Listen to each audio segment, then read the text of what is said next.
सभी दोस्तों को नमस्कार। और दोस्तों, आज हम पढ़ते हैं ममता कालिया की प्रसिद्ध कहानी दूसरा देवदास। दोस्तों, हालांकि मैं जो वीडियो बना रहा हूँ वो मोबाइल से बना रहा हूँ और क्लास की बात तो शायद थोड़ी अलग होती है। तो चलिए दोस्तों, बढ़ते हैं और सबसे पहले तो ममता कालिया का परिचय है उसको प्राप्त करते हैं। ममता कालिया का जन्म मथुरा उत्तर प्रदेश में हुआ और यह सन 1940 में ममता कालिया का जन्म मथुरा उत्तर प्रदेश में हुआ था। उनकी शिक्षा के कई पड़ाव रहे, जैसे नागपुर, पुणे, इंदौर, मुंबई आदि। यानी शिक्षा उन्होंने अनेक स्थानों से ली, नागपुर से ली, पुणे से ली, इंदौर से ली, मुंबई से ली। दिल्ली विश्वविद्यालय से उन्होंने अंग्रेजी विषय से एमए किया। एमए करने के बाद सन 1963 से 1965 तक दौलत राम कॉलेज दिल्ली विश्वविद्यालय में अंग्रेजी की प्राध्यापिका रही, यानी व्याख्याता रही। 1966 से 1970 तक एनएनडीटी महिला विश्वविद्यालय मुंबई में अध्यापन कार्य। फिर 1973 से 2000 तक महिला सेवा सदन डिग्री कॉलेज इलाहाबाद में प्रधानाचार्य रही।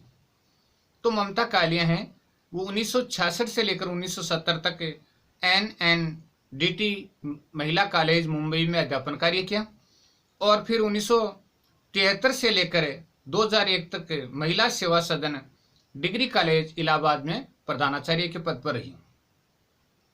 2003 से 2006 तक भारतीय भाषा परिषद कलकत्ता की निदेशक रही और 2003 से 2006 तक भारतीय भाषा परिषद कलकत्ता है, यानी जिसको हम कोलकाता बोलते हैं वर्तमान में, तो भारतीय भाषा परिषद कोलकाता की निदेशक रही।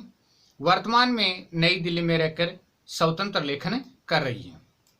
उनकी प्रकाशित कृतियां हैं बेघर, दोस्तों याद रखना, बेघर, नरक दर नरक। तो उनकी प्रकाशित कृतियां हैं, रचनाएं हैं बेघर, नरक दर नरक, एक पत्नी के नोट्स, प्रेम कहानी और प्रेम कहानी, लड़कियां और इसके अलावा दौड़। तो उनकी जो प्रकाशित रचनाएं हैं बेघर है, नरक दर नरक है, एक पत्नी के नोट्स, प्रेम कहानी, लड़कियां, दौड़ और ये सारे के सारे उपन्यास हैं। तथा 12 कहानी संग्रह प्रकाशित हैं, यानी 12 कहानी संग्रह प्रकाशित है जो संपूर्ण कहानियां नाम से 2 खंडों में प्रकाशित हैं।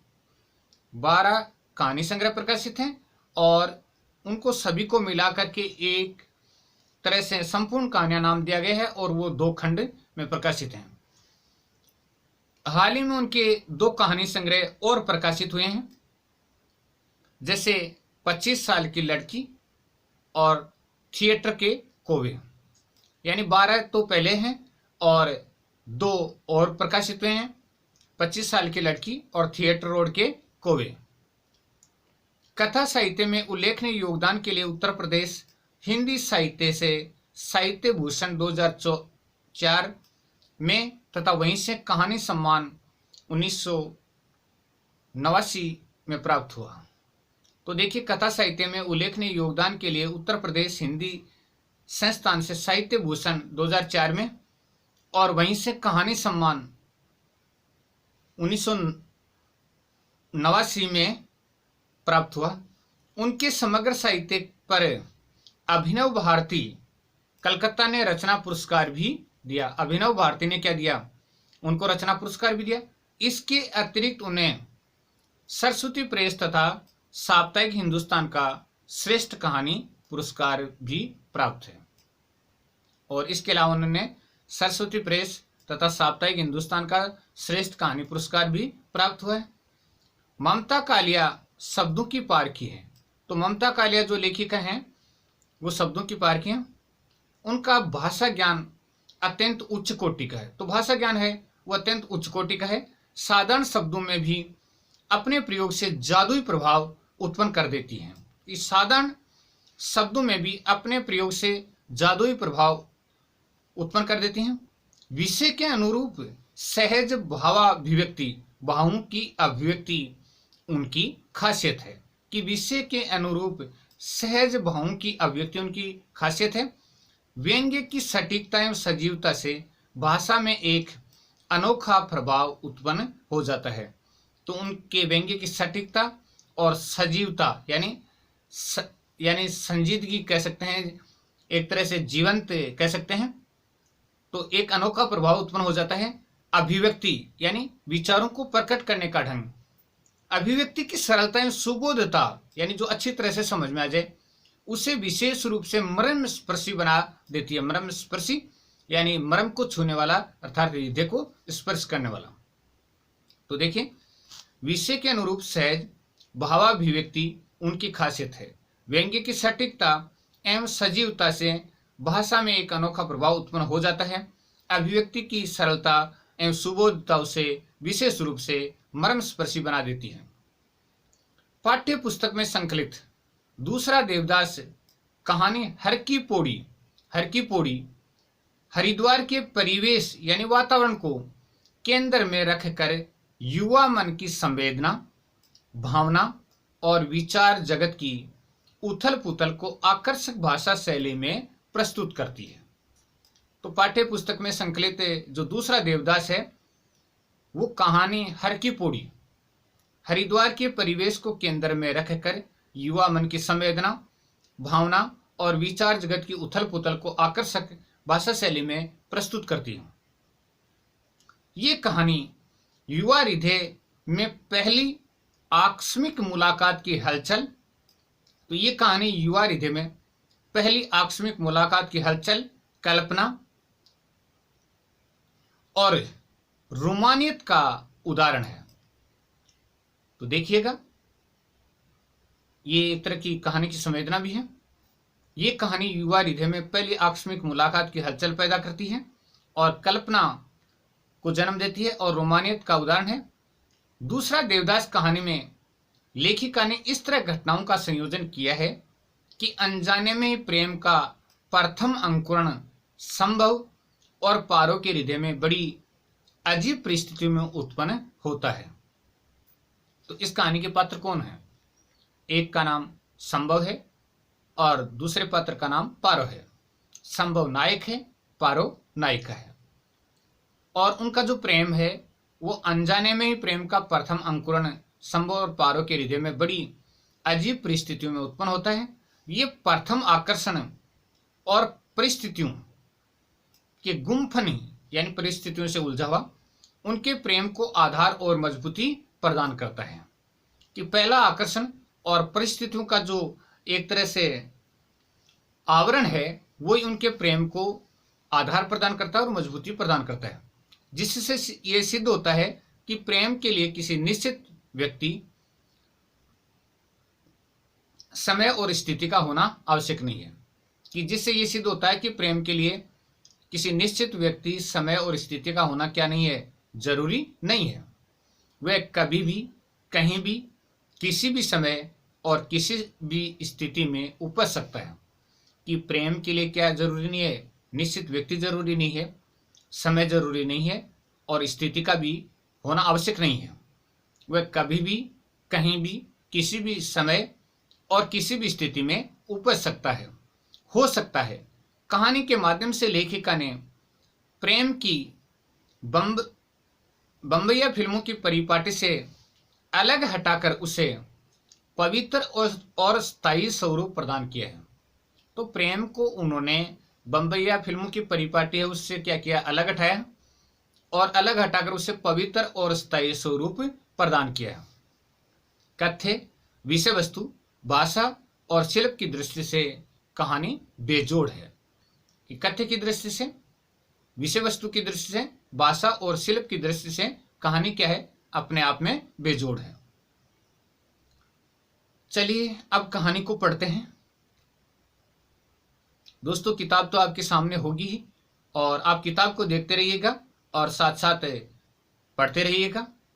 हर की पौड़ी पर सांझ कुछ अलग रंग में उतरती है। हर की पौड़ी पर सांझ कुछ अलग रंग में उतरती है। कि हर की पौड़ी है उस पर सांझ है कुछ अलग रंग में उतरती है। और दोस्तों, आप लोग शायद सोच रहे होंगे कि मैंने ये प्रयोग क्यों किया। देखिए, गणित बोर्ड पर पढ़ाई जा सकती है, सामाजिक के प्रश्न भी बोर्ड पर लिखे जा सकते हैं, हिंदी व्याकरण को भी बोर्ड पर पढ़ाया जा सकता है। लेकिन जो लेसन हैं उनको बोर्ड पर पढ़ाना थोड़ा कठिन है। तो मैंने तरीका ये आपके सामने रूबरू बता देता हूँ। मेरे सामने लैपटॉप है, उससे पढ़ रहा हूँ मैं, उससे वही मेरी किताब है इस समय। और आप जो देख रहे हैं वो मोबाइल है, वो रिकॉर्डिंग कर रहे हैं। तो एक तरह से एक छोटा सा सेटअप जो आप तक पहुंच रहा है। तो दूसरा देवदास कहानी को पढ़ते हैं। हर की पौड़ी पर सांझ कुछ अलग रंग में उतरती है। दिया बाती का समय, या कह लो आरती की बेला, यानी दिया बाती का समय भी कहते हैं अपने गांव में, और आरती की बेला यानी आरती का समय भी कहते हैं।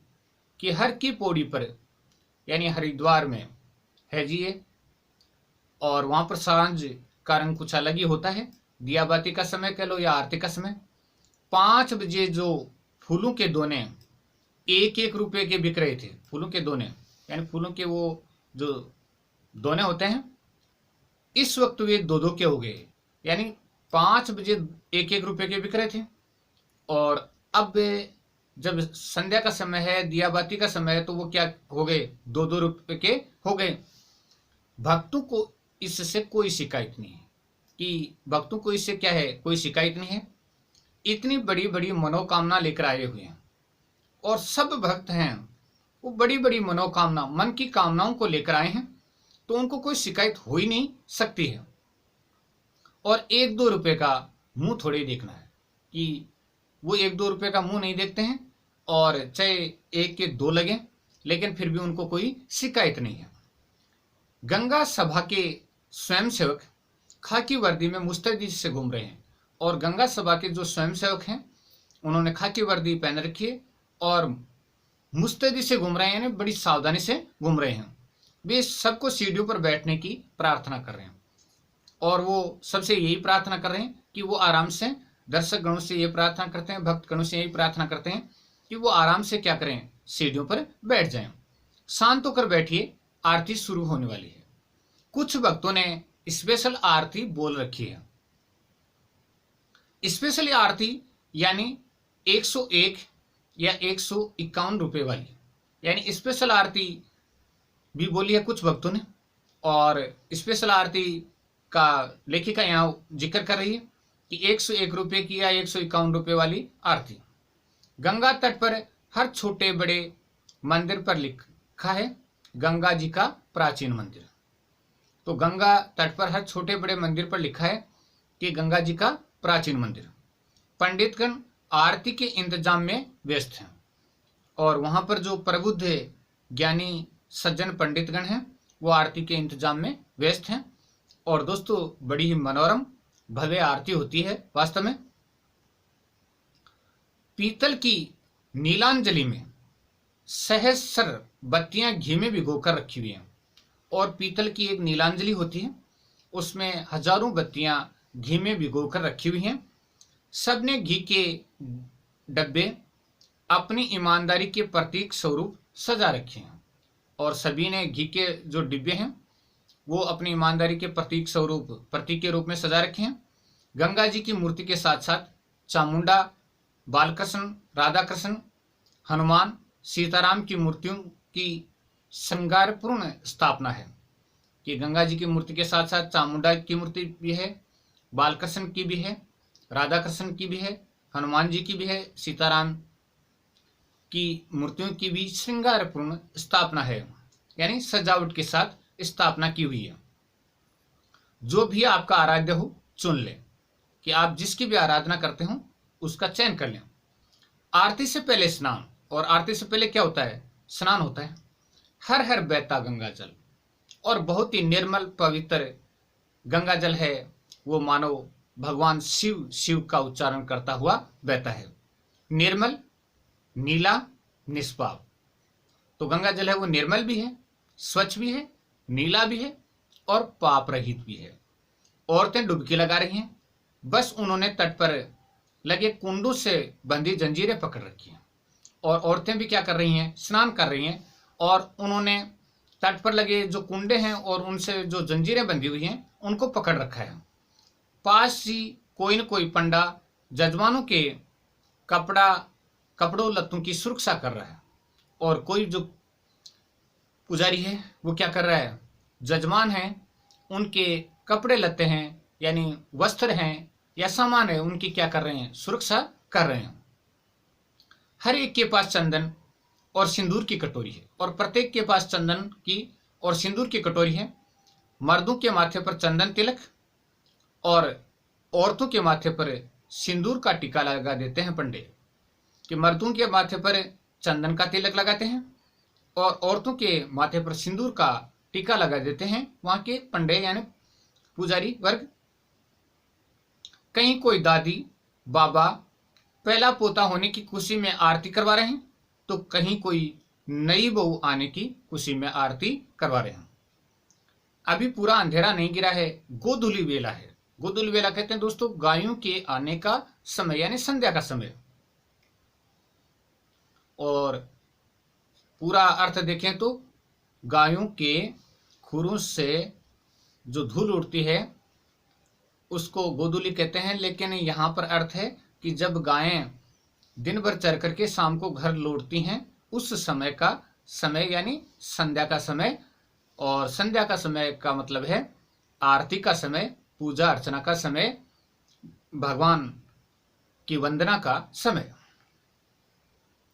अभी पूरा अंधेरा नहीं गिरा है, गोधूली वेला है। यकायक अचानक सहस्र, दोस्तों आप इसको सहस्त्र पढ़ते हैं लेकिन ये सहस्र है, यानी सहस्र का मतलब हजारों। दीप जल उठते हैं, पंडित अपने आसन से उठ खड़े होते हैं, हाथ में अंगोछा लपेट के पंचमंजली नीलांजलि पकड़ते हैं। तो हाथ में क्या करते हैं, अंगोछा है उसको लपेट लेते हैं, और नीलांजलि है जो कि 5 मंजिल की है, और उसको पकड़ते हैं और शुरू हो जाती है आरती। और आरती क्या हो जाती है, शुरू हो जाती है। पहले पुजारियों के भर्राए गले से समेत स्वर उठता है, जय गंगे माता, जो कोई तुझको जाता सारे सुख पाता, जय गंगे माता। घंटे घड़ियाल बजते हैं, और घंटे भी बजते हैं, और घड़ियाल कहते हैं बड़े बड़े घंटे बजते हैं, यानी छोटे घंटे बड़े घंटे बजते हैं। मनोवतियों के दिए लिए हुए फूलों की छोटी छोटी किश्तियां गंगा की लहरों पर इटलाती हुई आगे बढ़ती हैं। और हर जो मनोती मांगने वाला है वो क्या करता है, एक छोटी सी नाव बनाता है, उस पर दिया रखता है और गंगा जी में क्या करता है, प्रवाहित कर देता है। मनोतियों यानी मन की कामना को मांगना। दिए लिए हुए फूलों की छोटी छोटी किश्तियां गंगा की लहरों पर इटलाती हुई आगे बढ़ती हैं। गोताखोर दोने पकड़, और गोताखोर क्या करते हैं, उन दोनों को पकड़ते हैं, उसमें रखा छड़ावा वह पैसा उठाकर मुंह में दबा लेते हैं। और उसमें रखा हुआ जो चढ़ावा है और जो पैसा है वो मुंह में दबा लेते हैं। देखिए वहां कुछ गोताखोर भी रहते हैं, और अजीब बात है, पानी बहुत ठंडा होता है, लेकिन उस ठंडे पानी में भी वो क्या करते रहते हैं, खड़े रहते हैं, और जो भक्तगण चढ़ावा चढ़ाते हैं दोनों में उसको उठाते हैं और मुंह में दबा लेते हैं। एक औरत ने 21 दोने तराए हैं। गंगा पुत्र जैसे ही एक दोने से पैसे उठाता है, औरत अगला दोना सरका देती है। कि गंगा पुत्र कहा है, जो यानी गोताखोर हैं, नदी के बीच में जो रहते हैं, एक और दान दक्षिणा की आशा जिनको रहती है उनको गंगा का पुत्र कहा है लेखिका ने। तो गंगा पुत्र उस पर लपकता है कि पहले दोने की दीपक से गंगा पुत्र जैसे एक दोना से पैसे उठाता और अगला दोना सरका देती है। गंगा पुत्र उस पर लपकता है कि पहले दोने की दीपक से उसके लंगोटे में आग की लपट लग जाती है। पास खड़े लोग हंसने लगते हैं, पर गंगा पुत्र हतप्रभ नहीं होता है। तनिक भी उससे, यानी एक तरह की कहने का मतलब है हतप्रभ, यानी न तो आश्चर्य का भाव न स्तंभ का भाव कुछ भी विचलित नहीं होता है। वह झट गंगा जी में बैठ जाता है। गंगा मैया ही उसकी जीविका और जीवन है। इसके रहते हुए 20 चक्कर मुंह है भर भर रेजगारी बटोरता है। यानी गंगा जी के बल पर ही वह 20 चक्कर मुंह भर भर कर रेजगारी बटोरता है। उसकी बीवी और बहन कुसा घाट पर रेजगारी बेचकर नोट कमाती हैं। और उसकी बीवी है और बहन है, वो कुसा घाट पर क्या करती हैं, रेजगारी बेचती हैं और रुपए कमाती हैं, 1 रुपये के 85 पैसे। और वो देती कितने हैं, यानी उससे रेजगारी, यानी 1 रुपया उनको देगा, कोई देगा तो 85 पैसे देंगे। कभी कभी 80 भी देती हैं, जैसा दिन हो, यानी जैसा दिन हो उसी के अनुसार। वहां पर देखिए अपने यहाँ पर आमतौर पर छुट्टे पैसों की पूछ कम होती है और स्थान प्रभाव है, स्थानम प्रधानम, वहां छुट्टे पैसों की का महत्व है। कभी कभी 80 पैसे भी देती है, जैसा दिन हो। पुजारियों का स्वर थकने लगता है तो लता मंगेशकर की सुरीली आवाज लाउड स्पीकरों के साथ सहयोग करने लगती है। और पुजारियों का स्वर थकने लगता है तो लता मंगेशकर की सुरीली आवाज लाउड स्पीकरों के साथ सहयोग करने लगती हैं। और लता जी का नाम आ गया तो उनको भावभीनी श्रद्धांजलि। आज वो इस दुनिया में नहीं है, उनको नमन। स्वर सम्राज्ञी लता मंगेशकर जी ने स्वर्ग प्रस्थान कर लिया है तो उनकी आत्मा को विनम्र श्रद्धांजलि। लता मंगेशकर की सुरीली आवाज लाउड स्पीकरों के साथ सहयोग करने लगती हैं और आरती में यह का एक स्निग्ध सौंदर्य की रचना हो जाती है। स्निग्ध यानी भाव विभोर करने वाला, भाव में खोने वाला सौंदर्य उसकी रचना हो जाती है। ओम जय जगदीश हरेश से हर की पौड़ी गुंजायमान हो जाती है। औरतें ज्यादातर नहाकर वस्त्र नहीं बदलती, गीले कपड़ों में खड़ी करी आरती में शामिल हो जाती हैं। पीतल की पंचमंजली नीलांजलि गर्म हो उठी है। पुजारी नीलांजलि को गंगा जल से स्पर्श कर हाथ में लिपटे अंगोछे को नामालूम ढंग से गीला कर लेते हैं।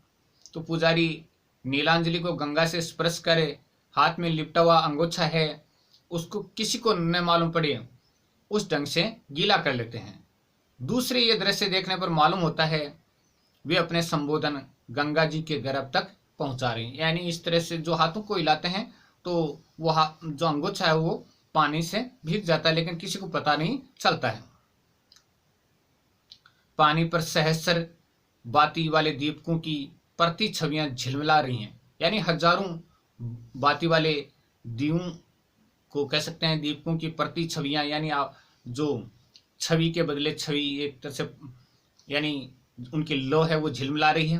पूरे वातावरण में अगरू चंदन की दिव्य सुगंध है, यानी धूप अगरबत्ती चंदन आदि की अलौकिक महक है वो फैली हुई है। आरती के बाद आरती के बाद बारी है संकल्प और मंत्रोच्चारण की। तो संकल्प और मंत्रोच्चारण की बारी आती है। भक्त आरती लेते हैं, चढ़ावा चढ़ाते हैं। स्पेशल भक्तों से पुजारी ब्राह्मण भोज, दान, मिष्टान और धनराशि का बुलवाते हैं। तो आरती के बाद बारी होती है संकल्प की और मंत्रोच्चारण की। भक्त आरती लेते हैं और चढ़ावा भी चढ़ाते हैं। स्पेशल भक्तों से पुजारी ब्राह्मण भोज, दान, मिष्टान और धनराशि भी कबूल करवाते हैं।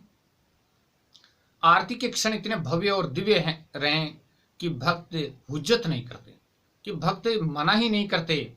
जो भी ब्राह्मण भोज, दान, मिष्टान, धनराशि जो भी कबूलवाते हैं वो भक्त खुशी खुशी हर्ष के साथ देते हैं, खुशी खुशी दक्षिणा देते हैं। पंडित जी प्रसन्न होकर भगवान के गले से माला उतार उतार कर यजमान के गले में डालते हैं, फिर जी खोल कर देते हैं प्रसाद और खुले मन से प्रसाद देते हैं। इतना कि अपना हिस्सा खाकर भी ढेर सा बच जाता है। और इतना प्रसाद देते हैं कि अपना हिस्सा खाने के बाद भी बहुत सारा प्रसाद है वो बच जाता है। बांटने के लिए मुरमुरे देते हैं, इलायची दाना देते हैं, केले देते हैं और पुष्प भी देते हैं। खर्चा हुआ पर भक्तों के चेहरे पर कोई मलाल नहीं, कोई शिकन नहीं है, कोई ऐसा एहसास नहीं है कि भाई पैसा लग गया। कई खर्च सुखदायी होते हैं, और दोस्तों कई खर्च होते हैं वो क्या होते हैं, सुख देने वाले होते हैं। वहां खर्चा हो जाने पर भी आनंद आता है, असीम आनंद की अनुभूति होती है। अभी कुछ पंडे अभी भी अपने तख्त पर जमे हैं। देर से आने वाले भक्तों का स्नान ध्यान अभी जारी है।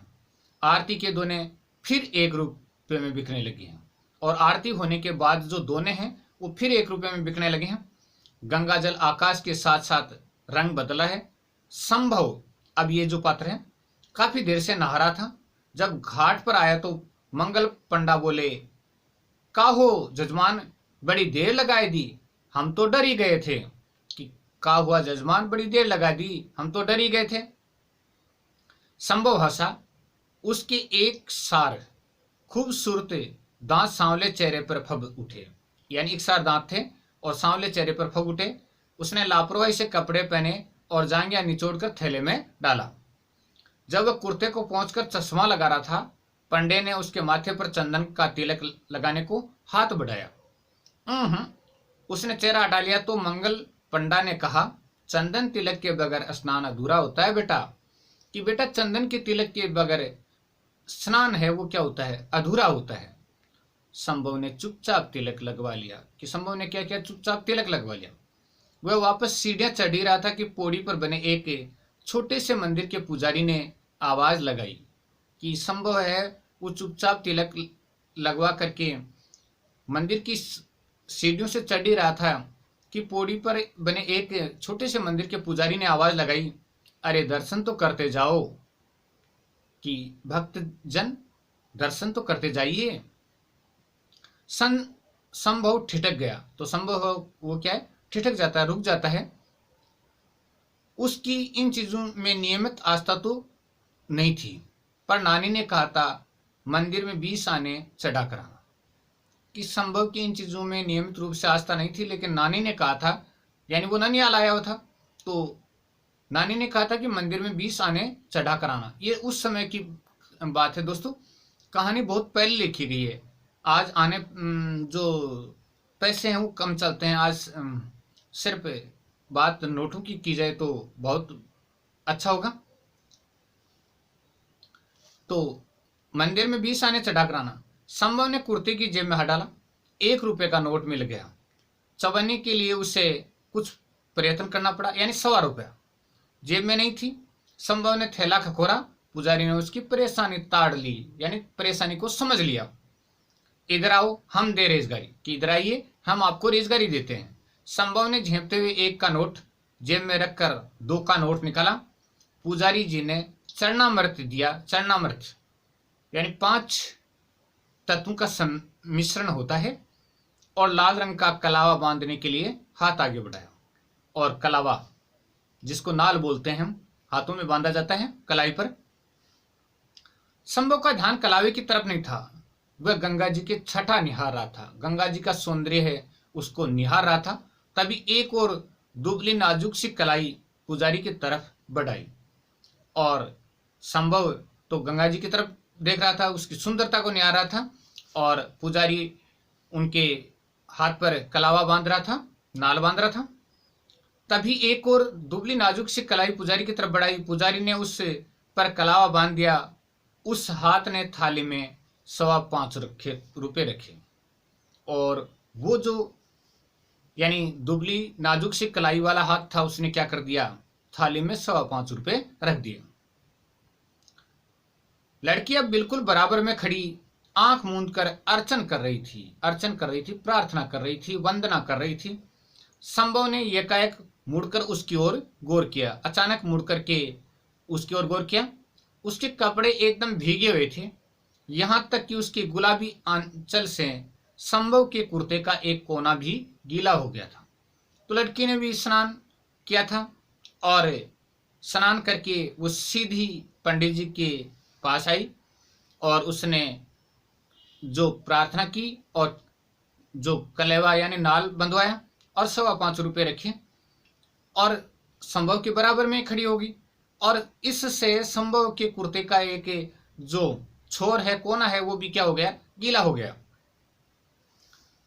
लड़की के लंबे गीले बाल पीठ पर काले चमकीले साल की तरह लग रहे थे।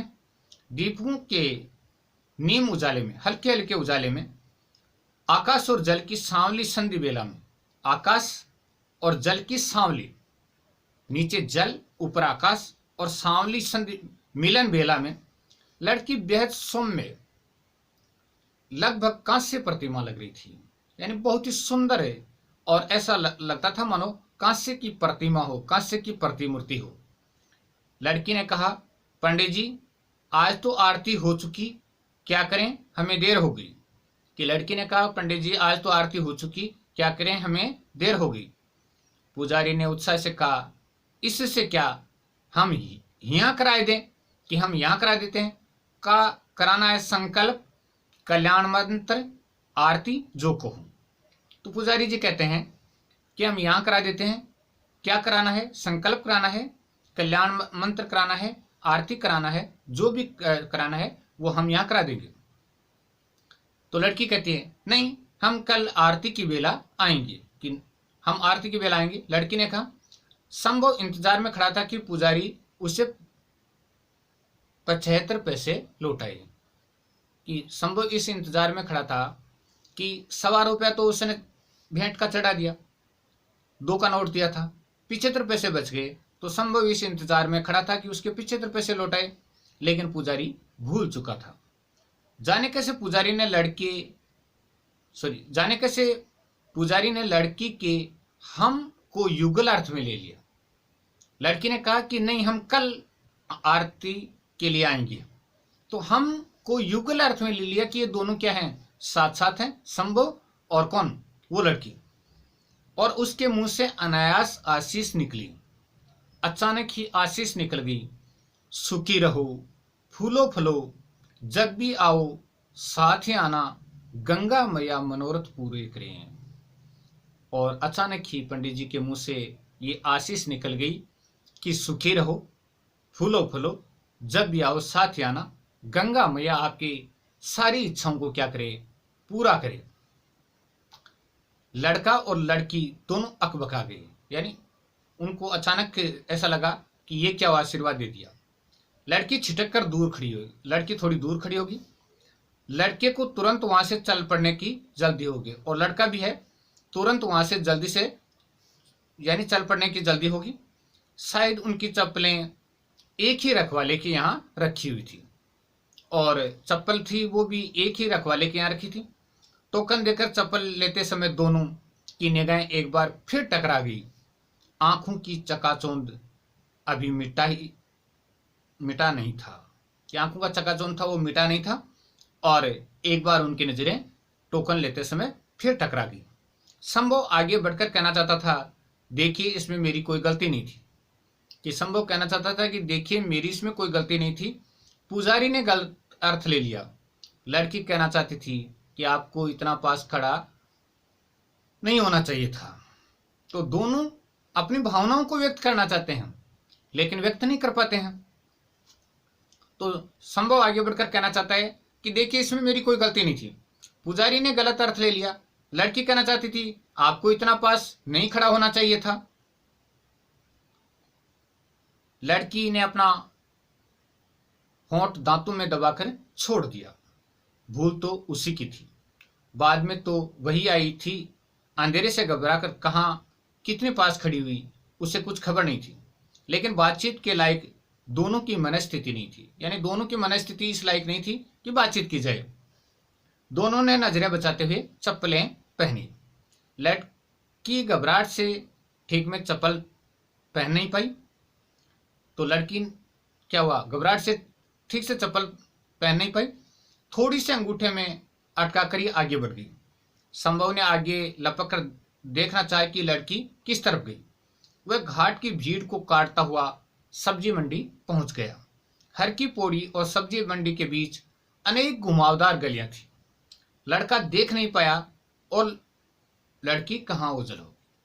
तो लड़का देख नहीं पाया कि लड़की आखिर ओझल हो गई तो कहाँ हो गई। नानी का घर करीब आ गया था, लेकिन लड़का घर नहीं गया। वह वापस अनदेखी गलियों में चक्कर लगाता रहा। उसने चूड़ी की समस्त दुकानों पर नजर दौड़ाई। हर दुकान पर भीड़ थी, पर एक भीगी गुलाबी आकृति नहीं थी। यानी वह उसको लड़की नजर नहीं आई। आखिर भटकते भटकते संभव हार गया। पस्त कदमों से यानी थके कदमों से वह घर की ओर मुड़ा। नानी ने द्वार खोलते हुए कहा, कहाँ रह गए थे लल्ला? मैं तो जी में बड़ा कांप रही थी कि बड़ा डर लग रहा था। तुझे तो तैरना भी न आवे, कहीं पैर फिसल जाता तो मैं तेरी माँ को कौन मुंह दिखाती? कि कहीं तेरा पैर फिसल जाता तो तेरी माँ को क्या जवाब देती, क्या मुंह दिखाती? और तेरे को तो तैरना भी नहीं आता, तू कहाँ रह गया था? शंभू कुछ नहीं बोला, थैला तख्त पर पटके पैर धोने नल के पास चला गया। नानी बोली, ब्यालू कर ले, ब्यालू कर ले, यानी संध्या का भोजन कर ले। संध्या का जो भोजन होता है उसको ग्रामीण अंचल में, देसी अंचल में ब्यालू कहते हैं। आजकल तो यानी उनको अलग अलग अंग्रेजी रूपों में ले लिया। गांव में लोग रोटी खाना भी कहते हैं, आमतौर पर सीधी कहते हैं कि रोटी खा ले भाई, लेकिन नानी ने पुराने अंदाज में ब्यालू कहा। संभव फिर भी नहीं बोला। नानी की आदत थी एक बात को कई कई बार कहती। संभव तख्त पर लेट गया। नानी ने कहा, थक गया ना? अरे तुझे मेले ठेले में चलने की आदत थोड़ी ही है।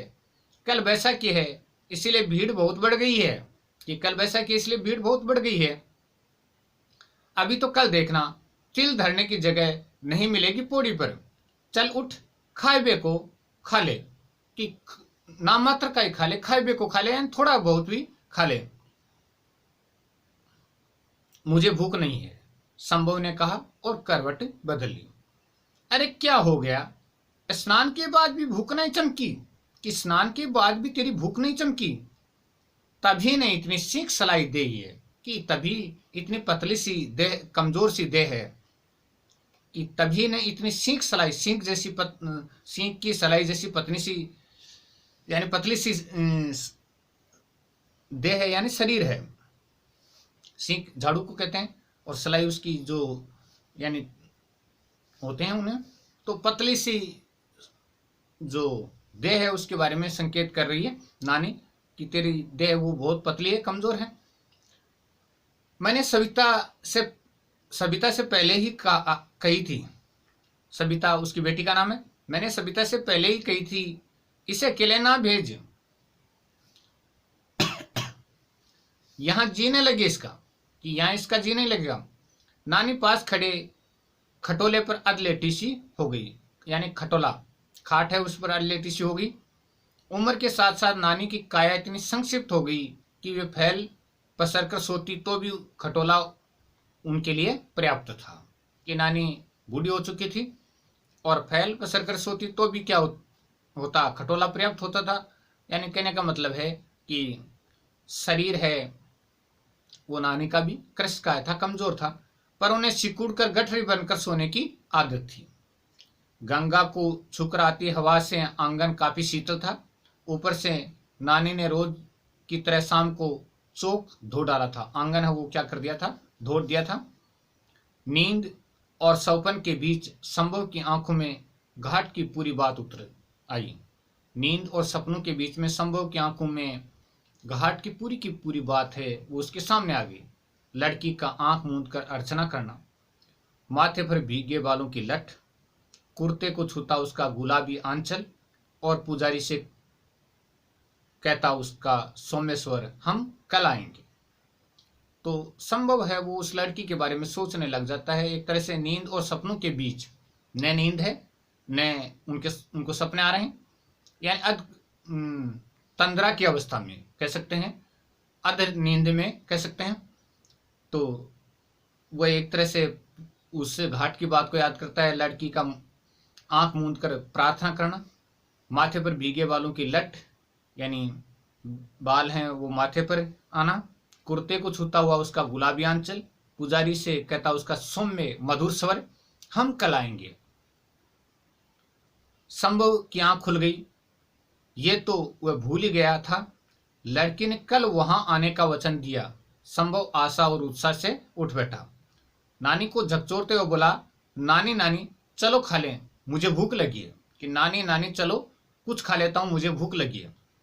नानी की नींद झूले के समान थी, कभी गहरी कभी उथली। उथले झोटे में उन्हें देवते की सुधाई, यानी दोहते की सुधाई, वे रसोई से थाली उठा लाई। संभव ने बहुत मगन होकर खाना शुरू किया, यानी पूरा मगन होकर खाना शुरू किया। वाह नानी, क्या आलू टमाटर बनाया है। माँ तो ऐसा बिल्कुल नहीं बना सकती। ककड़ी का रायता मुझे बहुत पसंद है। कि ककड़ी का रायता है वो क्या है, मुझे बहुत पसंद है। खाते खाते संभव को याद आया, आशीर्वचन की दुर्घटना तो बाद में घटी थी। कि आशीर्वाद की, आशीष की दुर्घटना कह रहा है उससे, वो घटना तो बाद में घटी थी। वह कोर हाथ में लिए बैठा रहा। उसकी आंखों के बीच आगे कुछ घंटे पहले का सारा दृश्य घूम गया। पुजारी का वह मंत्रोच्चार जैसा पवित्र उद्गार, मंत्रोच्चारण के समान पवित्र वाक्य, सुखी रहो, फूलो फूलो, सारे मनोरथ पूरे हों, जब भी आओ साथ ही आना। कि पुजारी का पवित्र वो वाक्य कि सुखी रहो, फूलो फूलो, सारे मनोरथ पूरे हों, जब भी आओ साथ ही आना। लड़की का चिहुकना, छिटक कर दूर खड़े होना, घबराहट में चप्पल भी ठीक से न पहन पाना और आगे बढ़ जाना। संभव ने विचलित स्वर में कहा, मुझे भूख नहीं, मैं तो यूं ही उठ बैठा था। कि नानी मुझे भूख नहीं है, मैं तो यूं ही उठ बैठा था। सारी रात संभव की आंखों में शाम मंडराती रही। उसकी ज्यादा उम्र नहीं थी, इसी साल एमए पूरा किया था। अब वह सिविल सर्विसेज प्रतियोगिताओं में बैठने वाला था, सिविल सर्विसेज की तैयारी कर रहा था। माता पिता का ख्याल था वह हरिद्वार जाकर गंगा जी के दर्शन कर ले तो बेखटके, यानी बिना किसी खटके के सिविल सेवा में चुन लिया जाएगा। लड़का इन टोटकों को नहीं मानता था, पर घूमना और नानी से मिलना उसे पसंद था। अभी तक उसके जीवन में कोई लड़की किसी अहम भूमिका में नहीं आई थी, यानी उसके जीवन में कोई लड़की किसी मुख्य भूमिका में नहीं आई थी। लड़कियां या तो क्लास में बाईं तरफ की बेंचों पर बैठने वाली एक कतार की थी, या फिर ताई चाची की लड़कियां जिनके साथ खेलते खाते हुए बड़ा हुआ था। इस तरह बिल्कुल अकेली अनजान जगह पर एक अनाम लड़की का सद्य स्नात, यानी जिसने हाल ही में स्नान किया हो, दशा में सामने आना, पुजारी का गलत समझना, आशीर्वाद देना, लड़की का घबराना और चल देना, सब मिलाकर एक नई निराली अनुभूति थी। तो यानी संभव के लिए ये क्या था, सब एक नयापन था।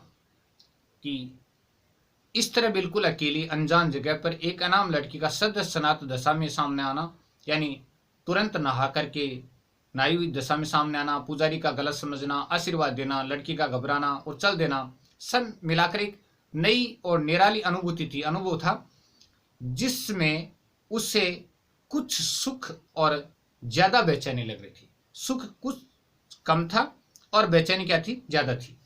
उसने मन ही मन तय किया कि कल शाम 5 बजे से ही वह घाट पर जाकर बैठ जाएगा। कि कल शाम 5 बजे ही वह क्या करेगा, घाट पर जाकर बैठ जाएगा। पौड़ी पर इस तरह बैठेगा कि कल वाले पुजारी के देवालय पर सीधी आंख पड़े, और पौड़ी पर इस तरह से बैठेगा कि कल वाले जो पुजारी जी हैं उनके देवालय देवस्थान है उन पर सीधी नजर पड़ती रहे। उसने तो लड़की का नाम भी नहीं पूछा। वैसे वह हरिद्वार की नहीं लगती, कैसी लगती थी, संभव ने याद करने की कोशिश की।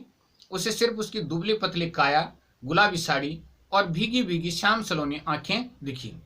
उसे अफसोस था कि वह उसे ठीक से देख भी नहीं पाया, पर यह तय था कि वह उसे हजारों की भीड़ में भी पहचान लेगा। अभी चिड़ियों ने आंगन में लगे अमरूद के पेड़ पर चहकना शुरू किया था कि नानी ने आवाज दी, लल्ला चलेगा गंगा जी, आज बैसाखी है। संभव को लगा वह रात पर सोया नहीं है। नानी की मौजूदगी में जैसे उसे संकोच हो रहा था। उसने कहा, तुम मेरे भी नाम की डुबकी लगा लेना नानी, मैं तो अभी सोऊंगा। कि नानी मेरे नाम की डुबकी भी लगा लेना, मैं तो अभी सोऊंगा। नानी द्वार उठका कर चली गई तो लड़के ने अपनी कल्पना को निर्द्वंद छोड़ दिया, बिना द्वंद के क्या कर दिया, छोड़ दिया। आज जब वह सलोनी उसे दिखेगी तो वह उसके पास जाकर कहेगा, पुजारी जी की नादानी का मुझे बेहद अफसोस है। यकीन मानिए पंडित जी मेरे लिए भी उतने ही अनजान हैं जितने आपके लिए। कि पुजारी जी की नादानी का मुझे बेहद अफसोस है, यकीन मानिए पंडित जी मेरे लिए भी उतने अनजान हैं जितने आपके लिए। ये बात संभव मन में सोचता है और उस अनजान लड़की को कहना चाहता है। लड़की कहेगी कोई बात नहीं। वह पूछेगा आप दिल्ली से आई हैं? लड़की कहेगी नहीं, हम तो के हैं, यानी वो अपना स्थान बता देगी कि हम तो वहां के हैं। बस उसके हाथ पते की बात लग जाएगी। अगर उसने रुख दिखाया तो वह कहेगा मेरा नाम संभव है और आपका। वह क्या कहेगी, उसका नाम क्या होगा, वह बीए में पढ़ रही होगी या एमए में। इन सवालों के जवाब वह अभी ढूंढ भी नहीं पाया था कि नानी वापस आ गई। तो सवालों में उलझा रहा और नानी वापस आ गई। ले, तू अभी तक सपने ले रहा है कि तू तो अभी सपने ले रहा है। वहां लाखों लाख लोग नहान कर लिए कि लाखों लाख लोग स्नान कर लिए। अरे कभी तो बड़ों का कहा कर लो कि कभी तो बड़ों का कहा कर लो। लड़की की तंद्रा नष्ट हो गई। तंद्रा यानी आधी नींद की स्थिति जो होती है वो नष्ट हो गई। नानी उच्चाव के बीच, नानी के उच्चाव यानी नानी के शब्दों के बीच सपने 9-2-11 हो गए। यानी नानी के उच्चारण के आगे सपने 9-2-11 हो गए, भाग गए। लड़के ने उड़ते उड़ते तय किया कि इस वक्त वह घाट तक चला तो जाएगा पर नहाएगा नहीं। हाथ मुंह धोकर प्रार्थना कर लेगा। कुछ देर पौड़ी पर बैठ गंगा जी के जलराशि निहारेगा, यानी जल को देखेगा। लौटते हुए मथुरा जी की प्राचीन दुकान से गर्म जलेबी खरीदेगा और वापस आ जाएगा। उसने कुर्ते की जेब में 20 का नोट डाला और चल दिया। वास्तव में पौड़ी पर आज अद्भुत भीड़ थी। गंगा के घाट से भी चौड़ा मानव रेला दिखाई दे रहा था। मानव रेला यानी मानव की भीड़। भोर की आरती हो चुकी थी लेकिन भजन जोर जोर से चले जा रहे थे। नारियल, फूल और प्रसाद की घनघोर बिक्री थी, यानी खूब बिखरा था। भीड़ लड़के ने दिल्ली में भी देखी थी, बल्कि रोज देखता था। दफ्तर जाती भीड़, खरीद फरोख्त करती भीड़, तमाशा देखती भीड़, सड़क क्रॉस करती भीड़। लेकिन इस भीड़ का अंदाज निराला था। इस भीड़ में एक सूत्रता थी। न यहाँ जाति का महत्व था, न भाषा का महत्व उद्देश्य का था, और वह सबका समान था। कि यहाँ की भीड़ में क्या थी, एक सूत्रता थी और सबका उद्देश्य समान था, जीवन के प्रति कल्याण की कामना। और वहां जो लोग थे उनका सबका एक ही उद्देश्य था कि जीवन के प्रति कल्याण की कामना। इस भीड़ में दौड़ नहीं थी, अतिक्रमण नहीं था, और भी अनोखी बात यह थी कि कोई भी स्नानार्थी किसी सैलानी आनंद में डुबकी नहीं लगा रहा था। कि कोई भी स्नानार्थी है वो सैलानी आनंद में डुबकी नहीं लगा रहा था, यानी पर्यटक हो वैसा नहीं होता, बल्कि स्नान से ज्यादा समय ध्यान ले रहा था। यानी ध्यान पर महत्व दे रहा था, यानी ध्यान को महत्व दे रहा था। स्नान को महत्व कम और ध्यान को महत्व ज्यादा दे रहा था, यानी प्रार्थना ज्यादा कर रहा था। दूर जलधारा के बीच एक आदमी सूर्य की ओर उन्मुख यानी मुंह किए हुए हाथ जोड़े खड़ा था। उसके चेहरे पर इतना विभोर कर देने वाला विनीत भाव था, मानो उसने अपना सारा अहम त्याग दिया है, यानी घमंड त्याग दिया है। उसके अंदर स्व से जनित कोई कुंठा शेष नहीं है, अपने से जनित कोई कुंठा शेष नहीं है, कोई यानी कुंठा यानी बुरा भाव शेष ही नहीं है। वह शुद्ध रूप से चेतन स्वरूप आत्माराम और निर्मला नंद है। यानी ऐसे भक्त वहां पर विद्यमान थे जिसने यानी अपनी सारी कुंठाओं को, अपने सारे जो बुरे विचार है उनको मानो त्याग दिया हो, सारे अहम को उन्होंने छोड़ दिया हो। एक छोटे से लड़के ने लगभग हंसते हुए उसका ध्यान भंग किया। भैया आप नहीं नहाएंगे? कि भैया आप नहीं नहाएंगे? संभव ने गौर किया, जाने कब पौड़ी पर उसके नजदीक बच्चा आ बैठा था। उसका भाल चंदन चर्चित था, चंदन का टीका लगा था, चेहरे पर चमकीली ताजगी थी। अकेले हो?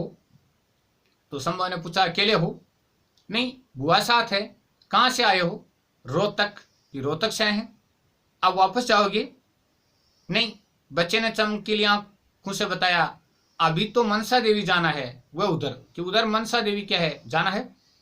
बच्चा सामने पहाड़ी पर बना एक मंदिर इंगित से दिखाने लगा, यानी इशारे से दिखाने लगा। पहाड़ी पर बना हुआ मनसा देवी का मंदिर है, उसकी तरफ संकेत किया।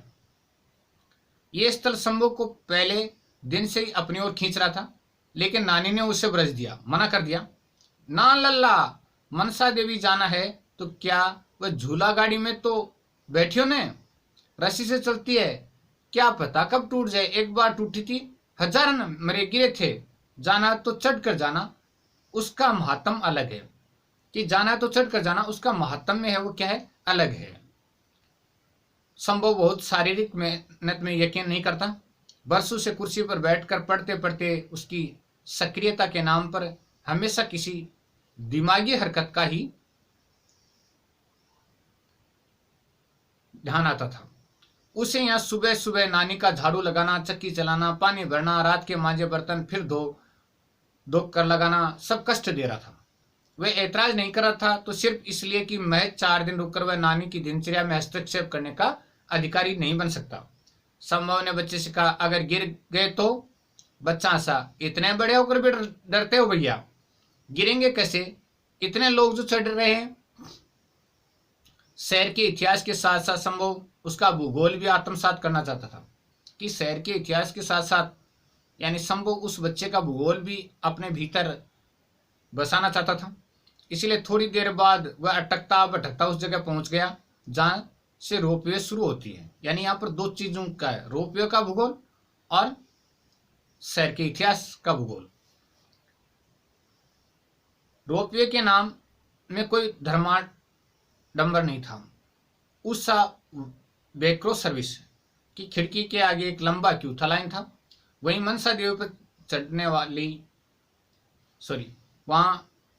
पर चढ़ाने वाली चुंदरी और प्रसाद की थैलियां बिक रही थी। तो मनसा देवी को जो चुंदरी और प्रसाद चढ़ाए जा रहे थे वो बिक रहे थे, यानी दुकानें थी 5, 7 और 11 रुपए की। कि 5 रुपए की, 7 रुपए की, 11 रुपए की। कई बच्चे बिंदी पाउडर और उसके सांचे बेच रहे थे 3-3 रुपए के। उन्होंने अपनी हथेली पर कलात्मक बिंदियां बना रखी थी नमूने की खातिर। उससे पहले संभव ने कभी बिंदी जैसे श्रृंगार प्रसाधन पर ध्यान नहीं दिया था। बिंदी जैसा श्रृंगार प्रसाधन है उस पर ध्यान नहीं दिया था। अब एकाएक उसे ये बिंदियां बहुत आकर्षक लगी। मन ही मन उसने एक बिंदी उस अज्ञात यौवना के माथे पर सजा दी। मांग में तारे भर देने जैसे कई गाने उसे आधे अधूरे याद आकर रह गए। उसका नंबर बहुत जल्द आ गया। अब वह दूसरी कतार में था जहां से केबल कार में बैठना था।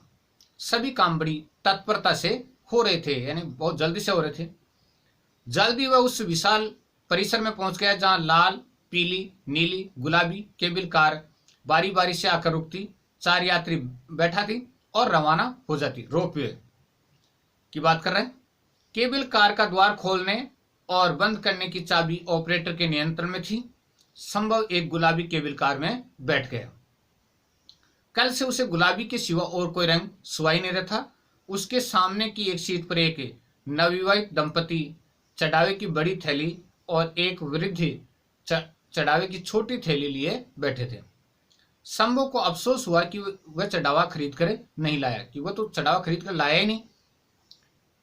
इस वक्त जहां से केबल कार गुजर रही थी नीचे कतारबद्ध फूल खिले हुए थे। लगता था रंग बिरंगी वादियों से कोई हिंडोला उड़ा जा रहा है, यानी हिंडोले जैसा उड़ रहा था। एक बार चारों ओर के विहंगम दृश्य में मन रम गया तो न छोटे मोटे फौलाद के खंभे नजर आए और न भारी केबल वाली रोपवे। पूरा हरिद्वार सामने खुला था। जगह जगह मंदिरों के बुर्ज, गंगा मैया की धौलधार और सड़कों के खूबसूरत घुमाव।